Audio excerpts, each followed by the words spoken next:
Okay guys, the 4 most crucial reasons to diversify your assets offshore. There's so much in this space that is being promoted that I have an insight into. I hate to see promotions that are completely 100% slanted. It's okay to slant a promotion because you have a solution for people, but when it isn't really giving you, all the other stuff that's all out here, giving you a complete picture, then it prompts me to make a video to help you have a better understanding of what's actually being said.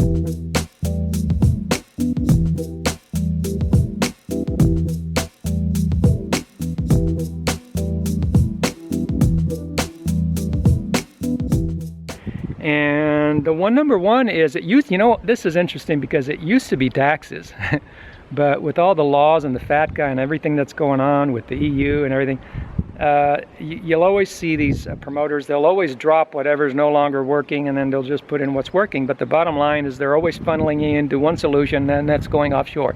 I always tell you, look, if you really want to go offshore, but let's talk about this and look at it from all angles. Number one would be lawsuits. Now, lawsuits in the US are a fact of life. There's lawsuits, everybody knows how bad it is.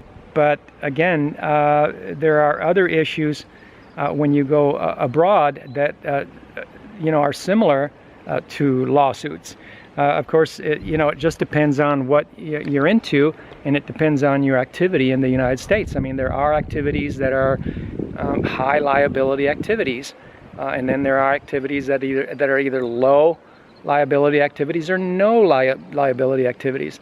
And I said in an earlier video that some of the best minds in the move abroad sphere left all their assets in the States, and that's because their money is not in high liability activities. I mean, if you have an obviously a going business, it's going to take a lot more effort to shield that business from lawsuits.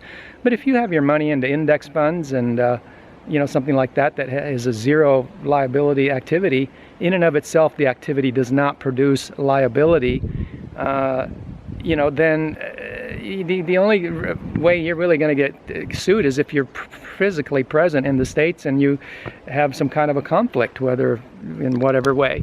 So that's one of the solution is to, depending on the activity, it could be a solution for you to go ahead and go abroad just to remove your body from the presence of your assets, and that would pretty much 99.9% remove any possibility of any lawsuit right there. Now, I know that not everybody is in this situation, and clearly if you have a going business and you're not shielded, then you need to be doing something. But selling everything and taking it abroad, there are other pitfalls to doing that aren't being considered, because it isn't a panacea, and here's why. Some of the whys are there's a lot of things going on in a lot of these offshore countries that I said that they mimic lawsuits in the States, because I say mimic because they're not necessarily really lawsuits as much as they are cultural conflict.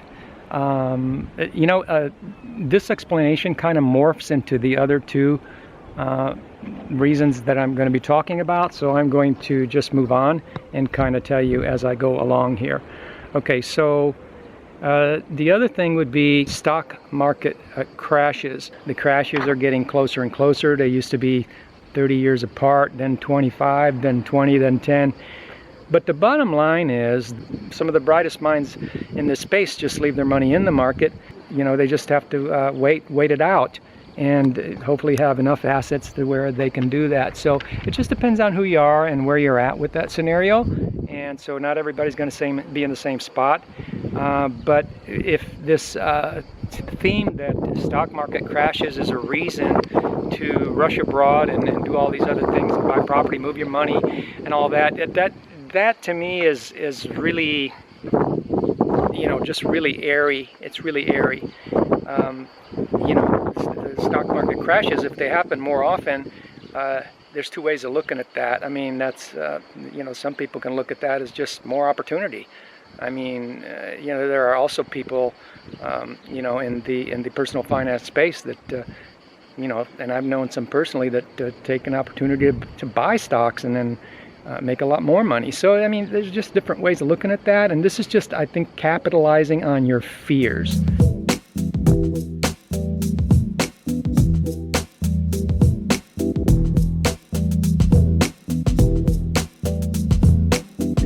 other thing would be government confiscation. Yes, government confiscation is bad news in the U.S.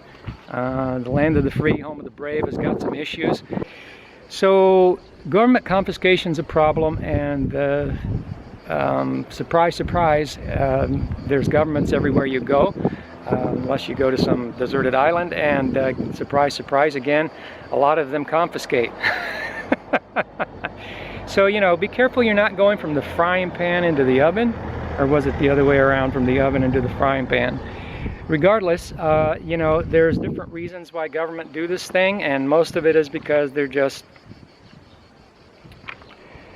well, you know what it is. You know, and this leads into banking, you know, foreign banking. It's interesting that foreign banking is promoted as safe haven. It could be safe haven, but take a look at all the expats that lost money in the banking fiasco in Mexico recently.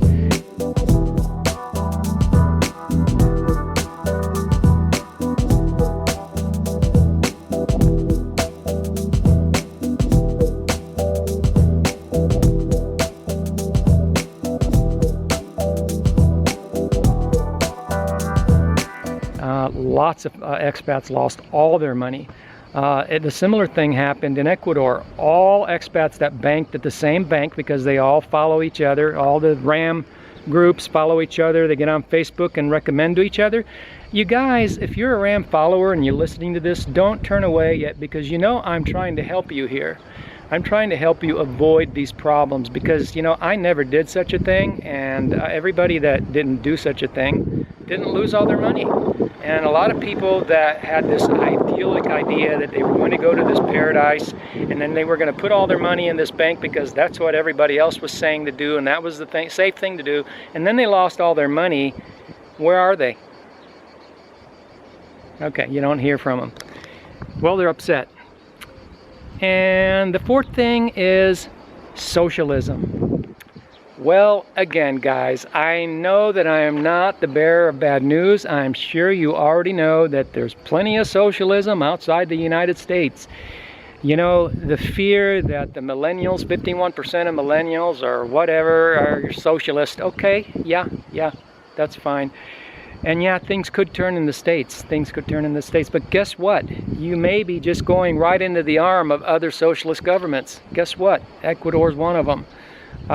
You know, what others? I'm not going to sit here and make a list for you, but the bottom line is, here's what I've learned, and I've been studying this thing for decades. This is one of my passionate interests in life, is historical, geopolitical history as it relates to other things, and your life, your private life, and how it affects people on the street. And what I've learned is that when you hear the word socialism, if you're still capitalist, you're really socialist.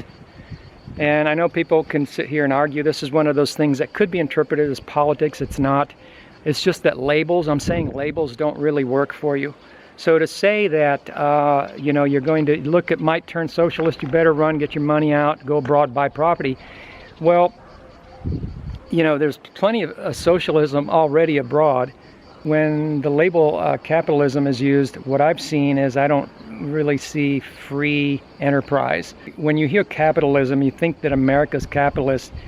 It isn't really, capitalism isn't really free enterprise the way it's practiced in the world or in the USA. It's not free enterprise, not true free enterprise. It's really socialist. And so when you hear socialism, what you're really going to get is de facto communism. If you're hearing communism, you know, I mean, that's dictatorship. So, you know, when you hear socialism, you're hearing communism. So the exact definition of the word is what we're talking about, not what you think it is.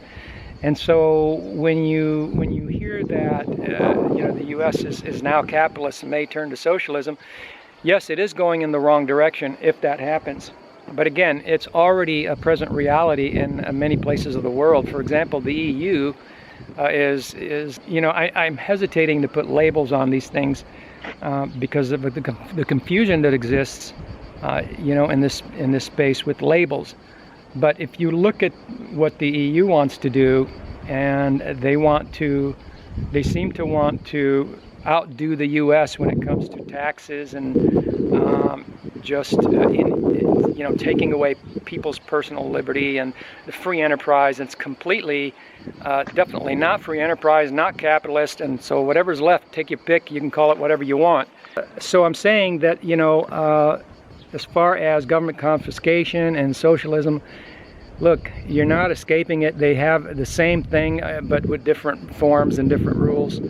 And so I'm just concerned that you're being manipulated, with these kinds of pitches. I understand where you're coming from. It's really easy to buy into the idea that the whole thing about the grass being greener on the other side is because you may not really see the other side yourself visually, and so you rely on somebody else to tell you, oh yeah, it's a lot greener over there. And I'm not saying it's not. I'm not saying there aren't so many things that are greener, but I'm saying when it comes to these ideas of your money and this kind of thing, there are definitely clear facts that you can rely on and investigate yourself, and hopefully that you get from this channel. So let me know what you think of this video, and what other subjects or subject matter I can cover for you in this space. And let me know if you actually enjoyed the video, and if you got anything out of it, and you know what to do if you like the video. And as always, from Frank and Angie, have a wonderful